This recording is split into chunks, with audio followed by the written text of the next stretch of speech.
In our own backyard, we have declines of many species, worldwide also. Right. What are some of the causes?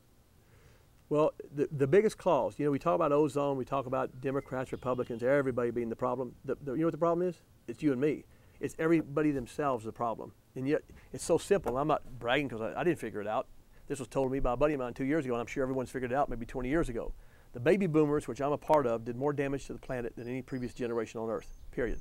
I remember on our farm in Tennessee, guys down the road just taking their tractors, letting the oil go down the gutters, you know, changing the tractor oil. You've seen that. I mean, I don't know how old you are, but that's the way it was back then. And now all of a sudden we're going, man, we screwed things up here. We got to stop this stuff. And what does that mean? That means it's every individual. Now the biggest problem is one word simply, it's overpopulation. What causes all the ozone? What causes all this global warming? What causes all the problems we have today? Too many people. You know, the earth is so small. When I was a little boy in Tennessee, the earth looked so big. I mean, I never got out of Tennessee till I was 18. I couldn't even get into Kentucky, which is 50 miles away. And now here I've been able to travel the whole world, every continent twice, 60-something times to Africa. I mean, it's hard for me to believe what I've done. But as I do this, I look at the world, it's so small, it's frightening. I mean, you look at all the, what is it, billions of people? I guess it's billions by now, yeah. Billions, maybe, who knows? 6 billion maybe? A lot.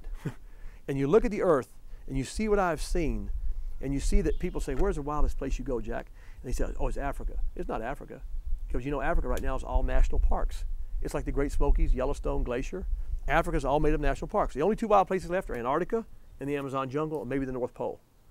Other than that, it's all gone. It's all now parks because of people have pushed so far, and so we're out of resources anymore. So I think if I'm doing anything for the audience today, is we have to control our overpopulation, and each one of us has to be a share. Right now, I'm not bragging about what I used to do, but right now what I do is I try and take shorter showers. I try and walk a lot more. I do walk all the time. I try and walk more. I try and take people with me.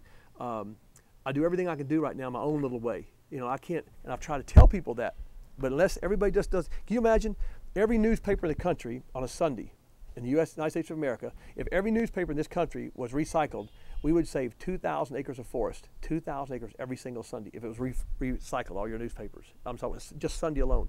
And I can give you, I know you've heard all this stuff before, and I think what's happening now is people are, it's almost like water off a duck's back. People are tired of hearing it. They're tired of hearing about doomsday. If I really wanted to tell you doomsday, I could tell you a lot of things. But what's that going to do for all the young people coming up? You know, you've got to be positive. All I'm trying to tell everybody is, let's start. We got to start now.